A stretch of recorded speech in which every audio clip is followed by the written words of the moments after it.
Chapter 13. Now the sons of Israel again did evil in the sight of the Lord, so that the Lord gave them into the hands of the Philistines 40 years. There was a certain man of Zorah, of the family of the Danites, whose name was Manoah, and his wife was barren and had borne no children.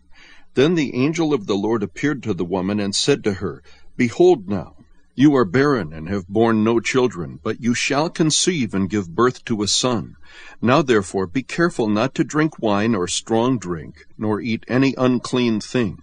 For behold, you shall conceive and give birth to a son, and no razor shall come upon his head, for the boy shall be a Nazirite to God from the womb, and he shall begin to deliver Israel from the hands of the Philistines. Then the woman came and told her husband, saying, A man of God came to me, and his appearance was like the appearance of the angel of God, very awesome. And I did not ask him where he came from, nor did he tell me his name. But he said to me, Behold, you shall conceive and give birth to a son, and now you shall not drink wine or strong drink, nor eat any unclean thing, for the boy shall be a Nazirite to God from the womb to the day of his death.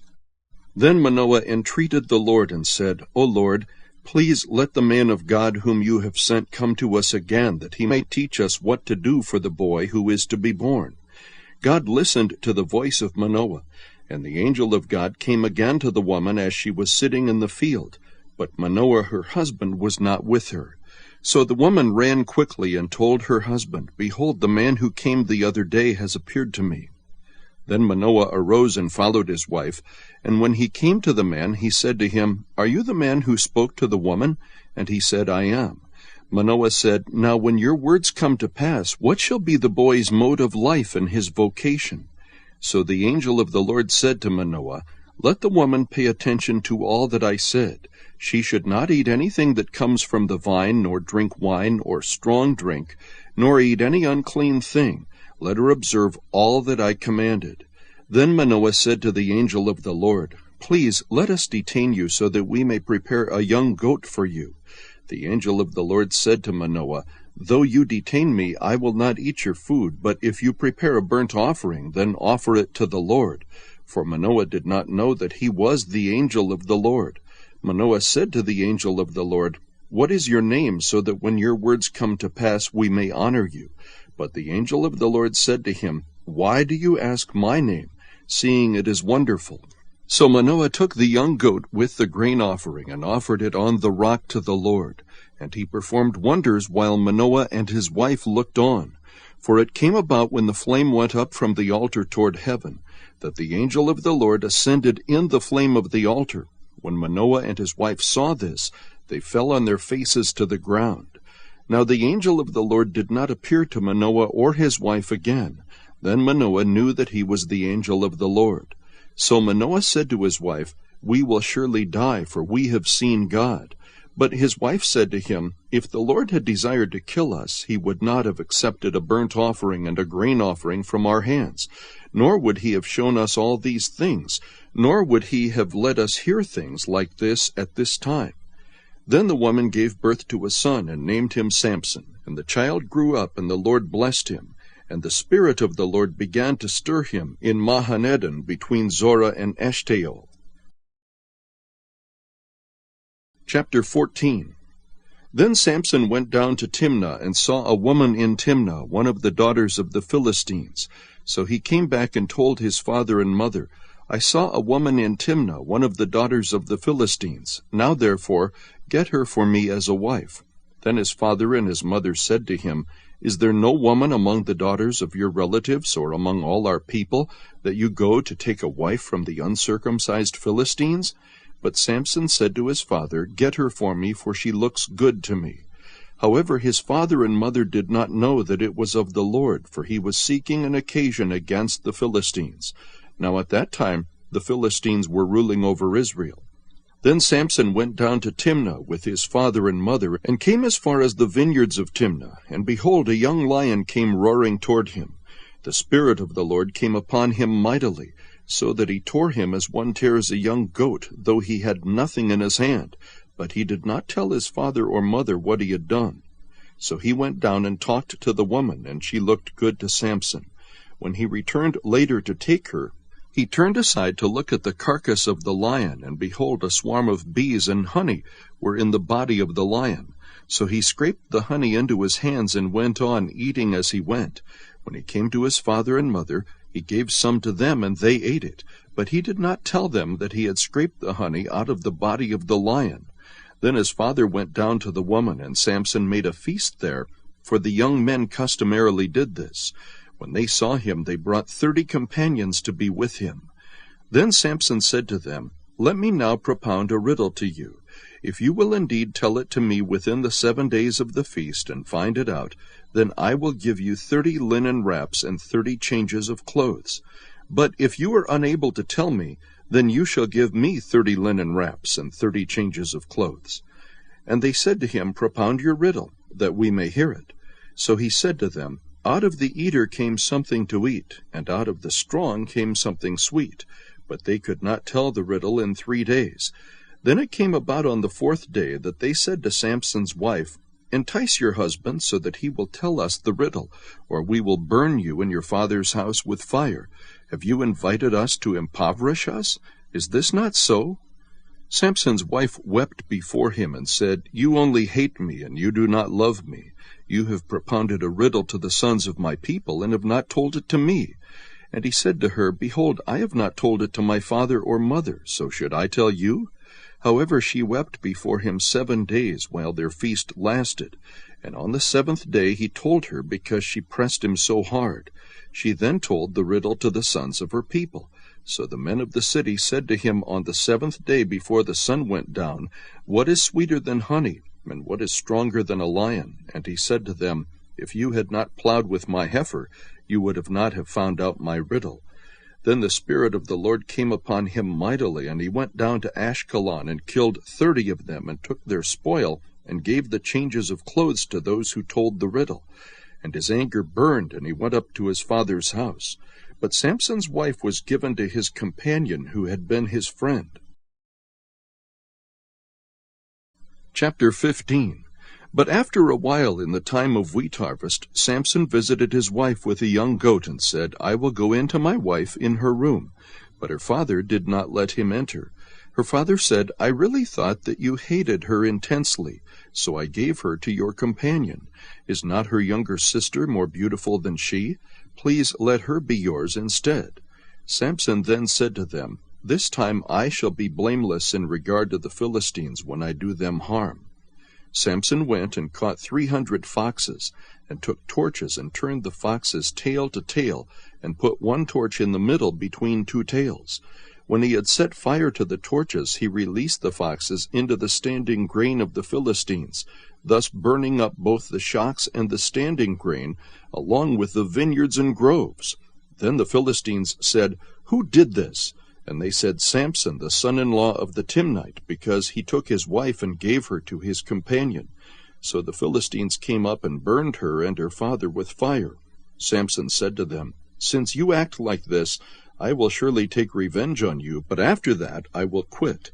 He struck them ruthlessly with a great slaughter, and he went down and lived in the cleft of the rock of Edom. Then the Philistines went up and camped in Judah, and spread out in Lehi. The men of Judah said, "Why have you come up against us?" And they said, "We have come up to bind Samson, in order to do to him as he did to us." Then 3,000 men of Judah went down to the cleft of the rock of Edom, and said to Samson, "Do you not know that the Philistines are rulers over us? What then is this that you have done to us?" And he said to them, "As they did to me, so I have done to them." They said to him, "We have come down to bind you, so that we may give you into the hands of the Philistines." And Samson said to them, "Swear to me that you will not kill me." So they said to him, "No, but we will bind you fast, and give you into their hands, yet surely we will not kill you." Then they bound him with 2 new ropes, and brought him up from the rock. When he came to Lehi, the Philistines shouted as they met him, and the Spirit of the Lord came upon him mightily, so that the ropes that were on his arms were as flax that is burned with fire, and his bonds dropped from his hands. He found a fresh jawbone of a donkey, so he reached out and took it, and killed 1,000 men with it. Then Samson said, "With the jawbone of a donkey, heaps upon heaps, with the jawbone of a donkey, I have killed 1,000 men." When he had finished speaking, he threw the jawbone from his hand, and he named that place Ramath-lehi.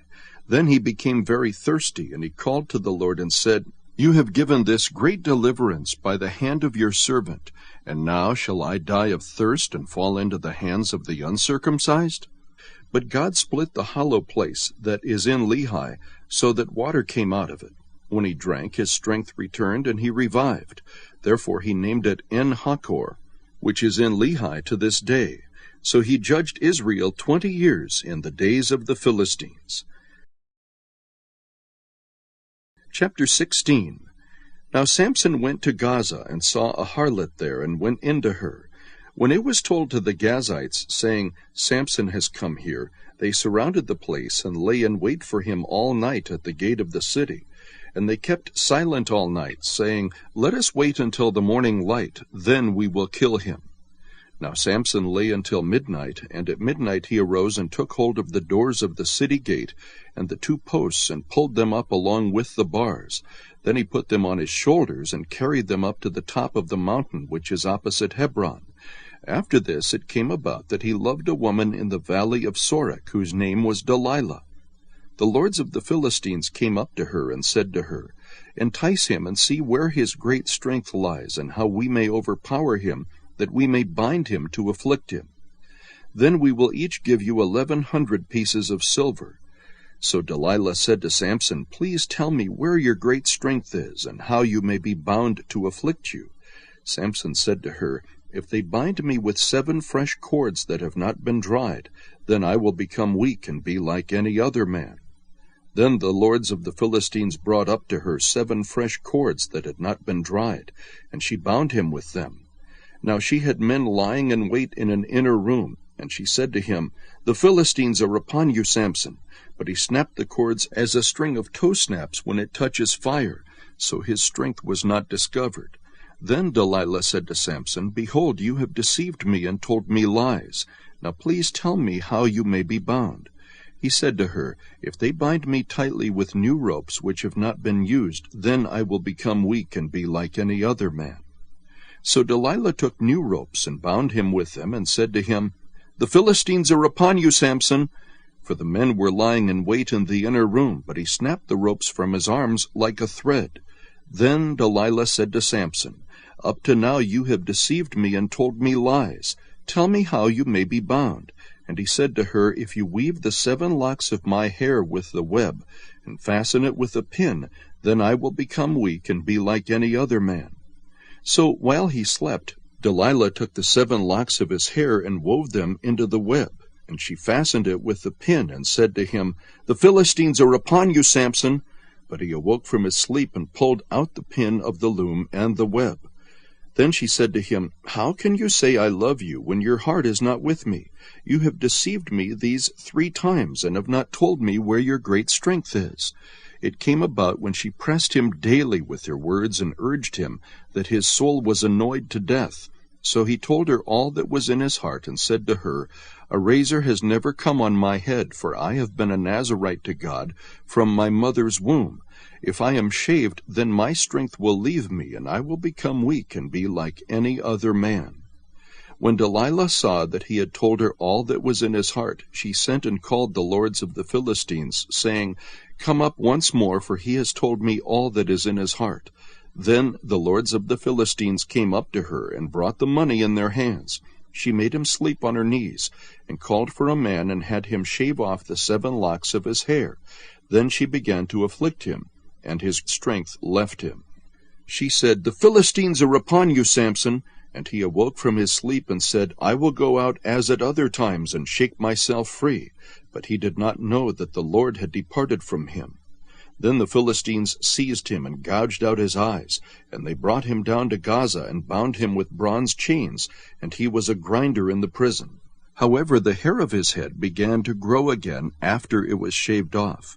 Now the lords of the Philistines assembled to offer a great sacrifice to Dagon their god, and to rejoice, for they said, "Our God has given Samson, our enemy, into our hands." When the people saw him, they praised their God, for they said, "Our God has given our enemy into our hands, even the destroyer of our country, who has slain many of us." It so happened, when they were in high spirits, that they said, "Call for Samson, that he may amuse us." So they called for Samson from the prison, and he entertained them, and they made him stand between the pillars. Then Samson said to the boy who was holding his hand, "Let me feel the pillars on which the house rests, that I may lean against them." Now the house was full of men and women, and all the lords of the Philistines were there. And about 3,000 men and women were on the roof looking on while Samson was amusing them. Then Samson called to the Lord and said, "O Lord God, please remember me, and please strengthen me just this time, O God, that I may at once be avenged of the Philistines for my 2 eyes." Samson grasped the 2 middle pillars on which the house rested, and braced himself against them, the one with his right hand, and the other with his left. And Samson said, "Let me die with the Philistines." And he bent with all his might, so that the house fell on the lords and all the people who were in it. So the dead whom he killed at his death were more than those whom he killed in his life. Then his brothers and all his father's household came down, took him, brought him up, and buried him between Zorah and Eshtaol, in the tomb of Manoah his father. Thus he had judged Israel 20 years.